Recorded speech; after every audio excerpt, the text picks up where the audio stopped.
that the number of satellites is going to take off. Our mate Arthur C. Clarke wrote about accumulating space junk back in the 1970s.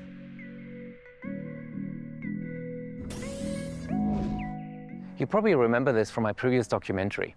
Before mass production and standardization, cars used to be just toys for rich people, really. Well, at one point, satellites used to be the size of cars and were so complex and expensive that only a handful of countries could afford them. Well, those costs are now plunging. So just like on our roads, where space is congested and contested, LEO is getting so crowded we may need to check for traffic. We don't put satellites in random places. We put them on very specific orbital highways. Just like regular highways have a finite capacity for space traffic, each of these orbital highways has a carrying capacity as well for safety and sustainability. It's really quite shocking when you think about it. We're racing into this domain and we don't actually know what its carrying capacity is. With low Earth orbit, you have satellites that are crossing in space at 15,000 miles an hour. The speed at which things happen and the consequences of a collision are enormously worse. Nobody cleans up after you in space. Let's go back in time when plastic was invented, right? And became a significant commodity in the packaging of goods. Everywhere. Nobody's thinking, one day we're gonna have to get this plastic out of the ocean. We were just throwing away plastic. Compared to plastic in the ocean, though, space junk is a lot faster and more lethal. You see, at this speed, it will take me an hour to cross the city. Satellites do it in a second. Everything in orbit is traveling at the same speed of around 25,000 kilometers an hour. That's more than 4 miles per second. Anything faster would reach escape velocity and maybe the moon. Anything slower would be pulled back by Earth's gravity. This constant high speed is the reason why even small objects are lethal. Yeah, so even a piece of debris the size of a 10p coin can cause catastrophic damage to a satellite. These two satellites cross paths every 90 minutes, tens of thousands of times during their operational life. Even if these two never collide, there are thousands of other objects to worry about. Astroscale has been on my radar for a while. This Japanese company wants to mitigate cascading collisions in orbit.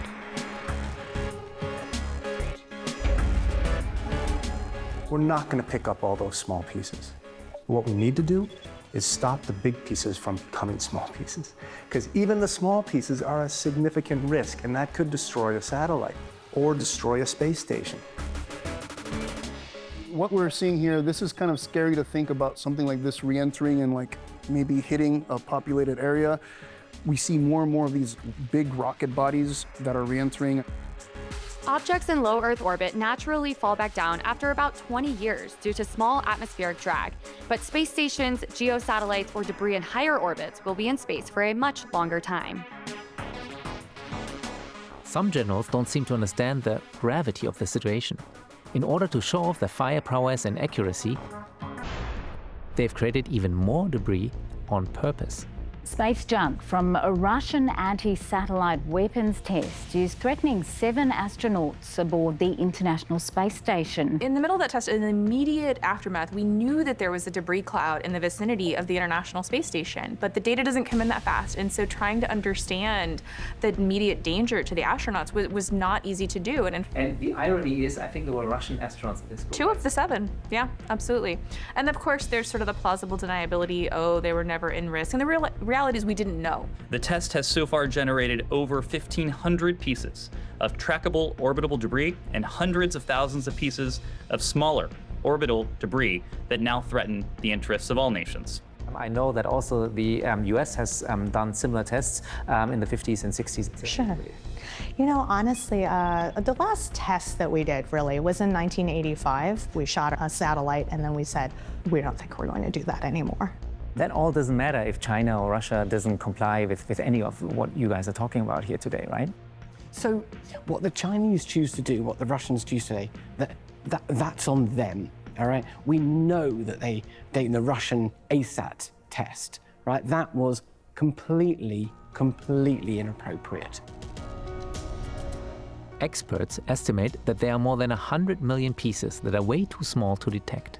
Plus, even for the medium-sized objects, we have a problem because we don't know how they tumble and spin.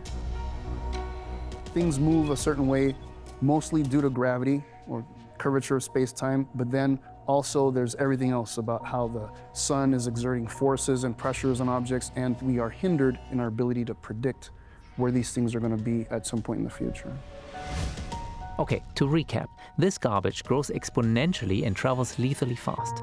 Deliberate or accidental crashes can cause cascading Kessler effects, and to make things even worse, we don't even know where most of it is in time and space. No matter how much I squint, I get the remote sense that solutions need to start with better data. Some already work on improving situational awareness. So Privateer, it's a platform company co-founded by myself, Steve Wozniak, and Alex Fielding. Just like an iPhone is a platform that has apps, we would love to have people from across humanity exposed to the data and information in Privateer's platform. Another company, Leo Labs, is already generating 1 billion conjunction alerts per month. But even with perfect vision, you still have to maneuver to safety when necessary. Eutelsat is one of the most important companies in this field. We got exclusive access to this mission control center. With the recent acquisition of OneWeb, this 40-year-old European company is taking on Starlink. Eutelsat wants to bridge the digital divide from multiple orbits. So if there is a problem on the satellite, this ground control system will automatically detect that there has been a violation of the threshold and will trigger an alarm. We are performing maneuver collision avoidance, but it's most likely with other satellites that are uncontrolled in the geostationary orbit. You said earlier you need to react fast. Are we talking hours? Are we talking seconds? No, we are talking in real time, which means immediately. Immediately. It's less than every second. So you can imagine the resources that you need to pull through to have the right people here 24/7, making sure that they are able to react. It costs money. We don't have the right to make mistakes because it would be fatal. But there's good news. For starters, bureaucrats and lawyers, yes, you heard right, are starting to lay the groundwork. My name is Niklas Hedman, and I'm now acting director of the Office for Outer Space Affairs of the United Nations.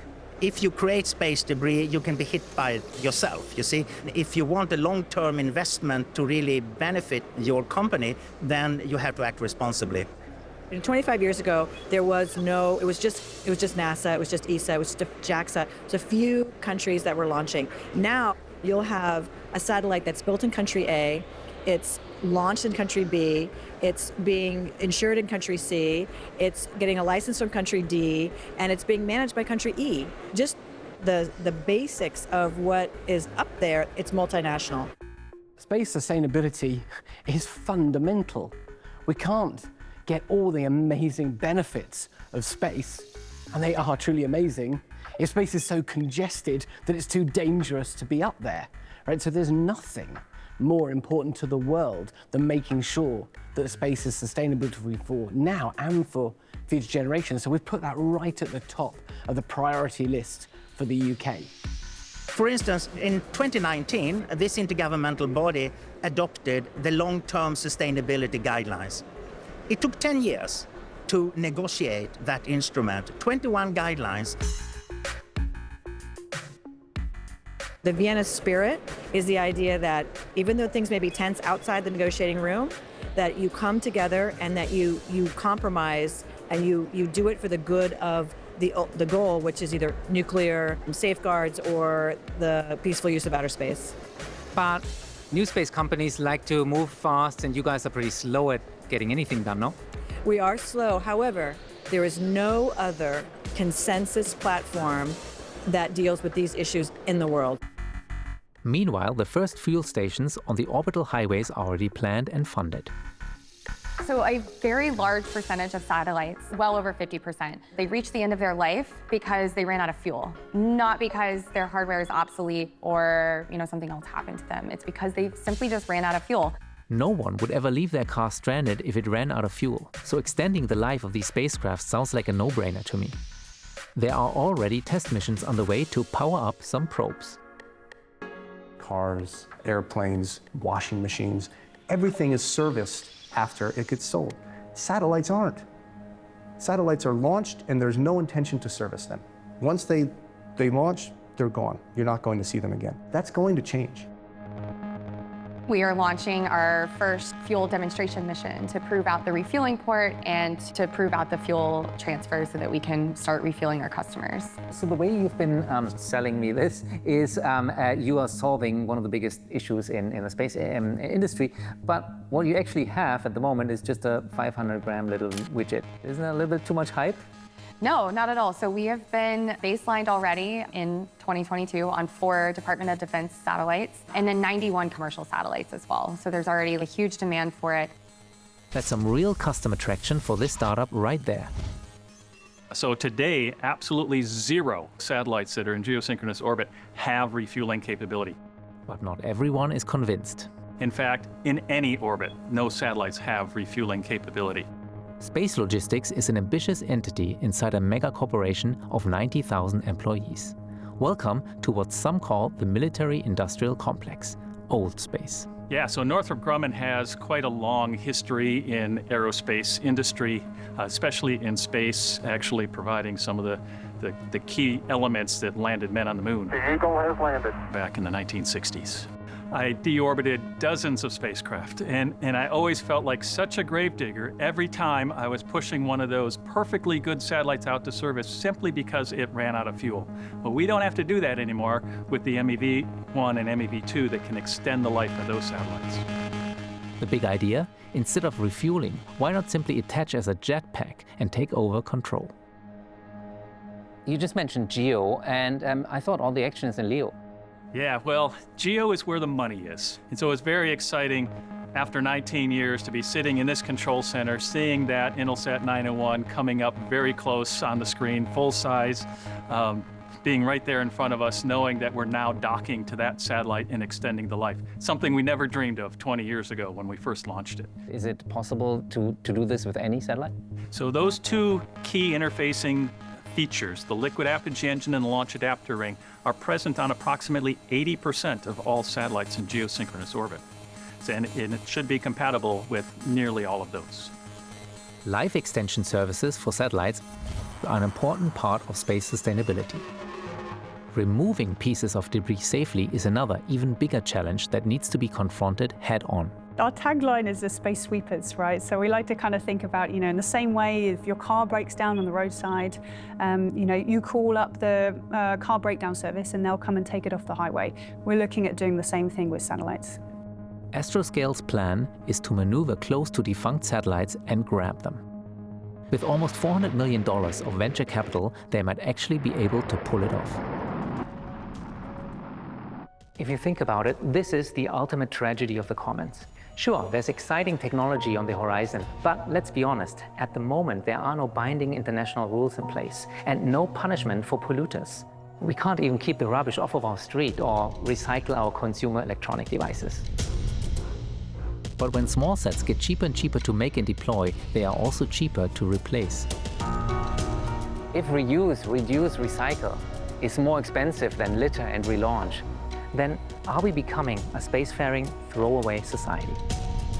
Probably better to be responsible stewards of near Earth.